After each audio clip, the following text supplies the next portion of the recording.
What? You're going back home to give birth? I asked incredulously. My mother-in-law shot me a snide grin and remarked, "Why don't you just stay there forever? I don't want to see your freeloading face." Her words stung, but I managed a composed reply. "Sure, take care then. My name is Slow, a 34-year-old professional. I've been dating Barry for 2 years now. We first met at a party where a shared taste in music sparked an instant connection. After exchanging numbers, we started spending our evenings together, discussing everything from favorite tunes to work challenges over drinks at our local bar. Being with Barry was always a joy, and time with him flew by. Eventually, we became a couple, and life had never felt more fulfilling. Despite our busy work schedules, we cherish our weekends together. The anticipation of seeing Barry motivates me to work harder and be more productive during the week. Our relationship had been a cornerstone of my career success. After a year of dating, we decided to take the next step and moved in together. Both of us were serious about our future and the prospect of marriage. Being with him brought a sense of calm and joy, solidifying our mutual desire to marry. Living together before engagement turned out to be a wise choice. It allowed us to understand each other's lifestyles, strengths, and quirks. A year later, my desire to marry him remained steadfast, and I eagerly awaited his proposal. Though he had his own timing, I couldn't deny feeling a bit impatient lately. Then, unexpectedly, he invited me to dinner at an upscale restaurant. It wasn't a special occasion, yet I couldn't help but wonder if this was the moment. After work, I arrived at the restaurant, nervous yet tingling with excitement. Upon seeing him, I noticed he was even more nervous than I was. His palpable anxiety strangely eased my own. Despite feeling sorry for his nerves, his awkward, intense greeting actually made me chuckle inwardly. Then came the meal, and throughout he was visibly nervous. As we finished the main course, he called my name softly. "Cho." His direct gaze made me slightly apprehensive. "Cho, you're the most wonderful person I want to cherish. I hope you feel the same about me. So will you marry me?" With those heartfelt words, he presented a ring. My answer was already clear. "Yes, I can't wait for our life together." With our engagement sealed, I was overwhelmed with happiness. However, life soon became hectic, and the joy was fleeting. We had to meet each other's families, organize family gatherings, and begin wedding preparations. Balancing all this alongside our demanding work schedules was a challenge, but Barry and I found ways to carve out time and move forward with our plans. When I introduced Barry to my parents, they took a liking to him right away, impressed by his sincerity. Their approval meant a lot to me, and I was grateful they welcomed our decision to marry. However, when it came time to visit Barry's parents, things took an unexpected turn. "Barry's fiancé, you seem rather plain," remarked Barry's mother, R., bluntly upon our first meeting. Taken aback by her comment, I felt knocked down. Barry quickly interjected. "Mom, what are you saying? She's the woman I chose. That was pretty rude." "I'm just being honest, you know," R responded defensively. Barry's father, Will, stepped in, trying to diffuse the tension. "Enough, R. That's uncalled for." Despite Barry and his father's attempts to defend me, I couldn't shake off the hurt from R's words. Later, Barry apologized. "Cho, I'm sorry about my mom. She's always been straightforward, sometimes too much. I've never been comfortable with it either." "Really?" I asked, surprised by his admission. "Yeah, so please don't let her words get to you.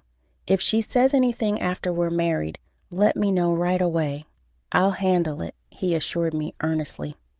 His words brought me relief.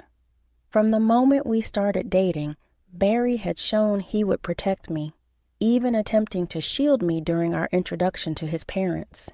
Still, my apprehensions persisted, especially regarding the impending family meeting. I couldn't shake the worry that R would disrespect my parents too.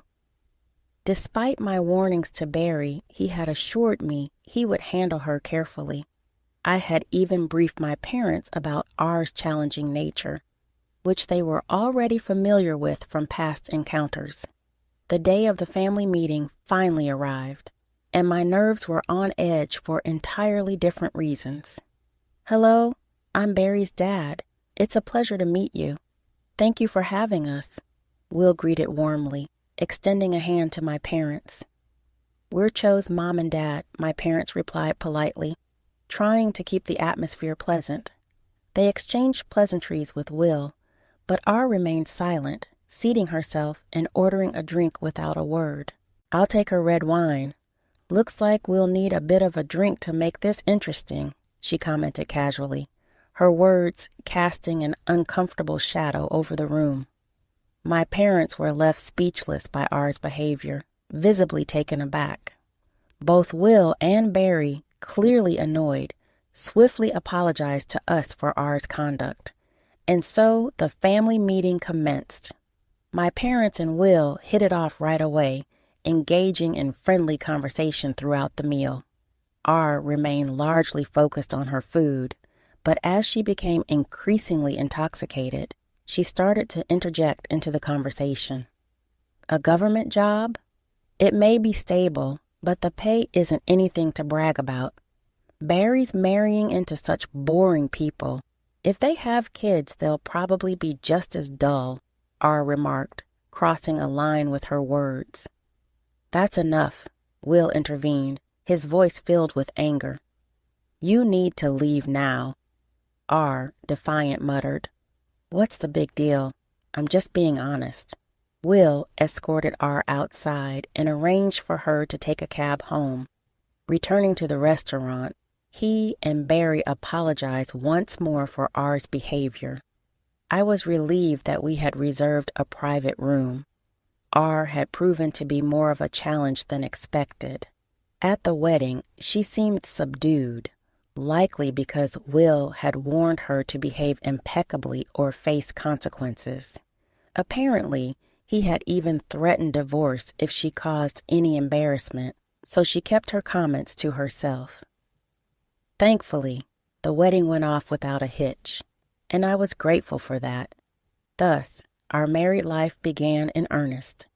Barry and I had a wonderful relationship, making our life together blissful. We both shared household responsibilities equally to ensure neither of us felt burdened. It was a bonus that Barry excelled in cooking. I always looked forward to his meals. On days when he got caught up at work but still took on the chef's role, we would cook together. This collaboration made our days together as a happy couple all the more enjoyable. Barry made an effort to visit his family home alone as much as possible, mindful of both R and myself. Thanks to this, I was spared any direct snide remarks or confrontations from R. I deeply appreciated Barry's consideration during this time. However, tragedy struck when Will suddenly fell ill and passed away. Barry and I rushed to the hospital, but we arrived too late. "Damn!" Barry exclaimed in disbelief. Will's death hit him hard, and R was visibly distraught as well. "How could you leave me like this?" Despite my strained relationship with R, I couldn't help but empathize with her grief. In that moment, I mourned the loss of Will, who had always treated me with kindness. In the following days, we found ourselves consumed with funeral arrangements while navigating our own grief. Barry took charge of organizing everything, and I did what I could to support him during this difficult time. The funeral proceeded smoothly, and we felt we had given Will a fitting farewell. Life eventually settled back into its routine for Barry and me.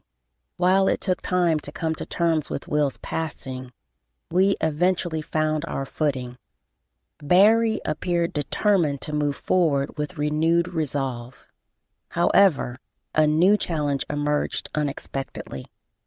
"Barry, please help me." Our sudden appearance at our doorstep caught us off guard. "Mom, what's wrong?" Barry asked, clearly unsettled by the unusual atmosphere. R's demeanor softened as she spoke. "Since your father passed, I've been feeling terribly lonely every day. Nothing seems to taste right anymore. I just wanted to see the faces of my only family, my son and his wife." Her words seemed genuine, her vulnerability evident. "Could you let me stay with you for a little while?" she asked, her request tinged with desperation. Barry and I were taken aback by her request. "I feel like I'll be crushed by loneliness if things continue like this," she pleaded. We hesitated, but reasoned that a short stay wouldn't hurt. R seemed so fragile. We doubted she had the energy to be hostile towards me, so we agreed to let her stay. And surprisingly, R behaved maturely. She even took on some household chores. "I'm staying at your home. It's the least I can do. Thank you, Slow. You're a lifesaver," she expressed gratefully. Both Barry and I appreciated R's efforts, and life seemed manageable if things stayed this way. However, after about 3 months, R began reverting to her old habits bit by bit. "Slow, are you not planning to quit your job? Isn't it normal for wives to stop working?" "But you've been working all this time," she said. I started to respond, but R's tone grew harsher, indicating she was returning to her old self. I turned to Barry immediately. "Okay, we need to talk to Mom and get her to go back to her hometown right away," I said. When Barry confronted R about it, her response was startling. "I've already sold the family home," she admitted. Barry and I exchanged shocked glances. "Mom, why would you do that without even discussing it with us? That's our family home," Barry said. "I inherited it from your dad. Selling it was my decision," R defended herself. "But you should have at least informed us," Barry replied, visibly frustrated. "I forgot, sorry. Now I have nowhere else to go, so please don't kick me out," R pleaded. Barry and I were left speechless. Just as we were grappling with this unexpected turn of events, another surprise came our way. I discovered I was pregnant. Barry and I were overjoyed. We had been hoping for a child, but had almost given up due to our age. So, this was wonderful news. However, the prospect of dealing with R while pregnant added a new layer of complexity to our situation. Recently, she started complaining again. "Why do I have to cook for you two? I'm only staying here because of Barry, not you. Traditionally, it's the wife who handles all the housework," R countered to Barry. "R would cook only for herself and me, and she'd do her laundry but avoid yours," Barry explained. Barry would reprimand her, and she'd feel remorseful only to repeat the behavior. I was at my wit's end. Feeling the need to escape, I decided to begin my maternity leave early and return to my parents' home. When I discussed this with Barry, he proposed a solution that we both agreed on, and we began to make arrangements. I promptly informed R of our decision and started preparing to leave. "You're going back home to give birth?" R asked. "Yes. I feel it's necessary for a safer childbirth, even though I understand it means leaving household duties behind." "Barry supports this decision," I replied. Upon hearing this, R smirked and sneered. "Why not just stay at your parents' house forever? I don't want to see your parasitic face around here anyway. I bet even Barry's had enough of you. You don't need to come back to this house anymore." I couldn't help but feel a sense of relief at R's harsh words. All right then, take care, I replied calmly. I returned to my parents' house, grateful to be with them again after so long. They had been incredibly supportive, allowing me to find peace and comfort during this time. A month later, Barry arrived at my parents' house with news. I finally got the green light from work. I found us a new place. That's fantastic, I replied. Barry's plan was for us to transition to remote work, which his company had approved. Thoughtfully, he rented an apartment near my parents' home, and we decided to move there. Barry then terminated the lease on the room R had been staying in and finalized our move to the new apartment. Apparently, R was quite unsettled by this, and she called me. Hey, Slow, where are you? I'm at our new place with Barry. New place? Where? R's voice sounded urgent and somewhat panicked. I'll let you know, but I have to be honest. The lease here is being canceled, and everything's being moved out. I can't stay here anymore, I explained calmly. Barry and I are starting fresh somewhere else. But Barry said he's cutting ties with me. He doesn't want to talk to you anymore, I added, trying to make her understand. So, you were just pretending to be nice to stay here, huh? This was your plan because you couldn't make any money from selling the house you got from Will, right? R accused sharply. How did you find out? You were telling the neighbors how frustrated you were that the house your husband left had no value. Then suddenly, it became up for sale. People just can't keep quiet about things like that. Give me Barry back. I'm that kid's parent, so I have the right to live with him. As I've said before, he doesn't want to see you, and I won't pressure him into something he's uncomfortable with, I replied calmly. Upon hearing this, R exploded with irrational anger. Who do you think you are, acting all high and mighty when you're just a broke, freeloading plain wife? That's not a nice thing to say, but it's true. Well, I don't think our paths will cross much in the future, so it doesn't really concern me, I replied calmly. But let me clarify something. Alongside my full-time job, I also have a side gig, and I actually earn more than Barry, I continued. Oh, really? What's this side gig? R asked skeptically. I initially studied web design, so I've been taking on projects in that field. With both my full-time salary and freelance work, I'm bringing in about $7,000 a month, I explained. What? That much? That's more than Will used to make. R was left speechless upon learning about my true financial situation. Clearly, she hadn't expected that her underestimated wife was earning that much. But none of this concerns you.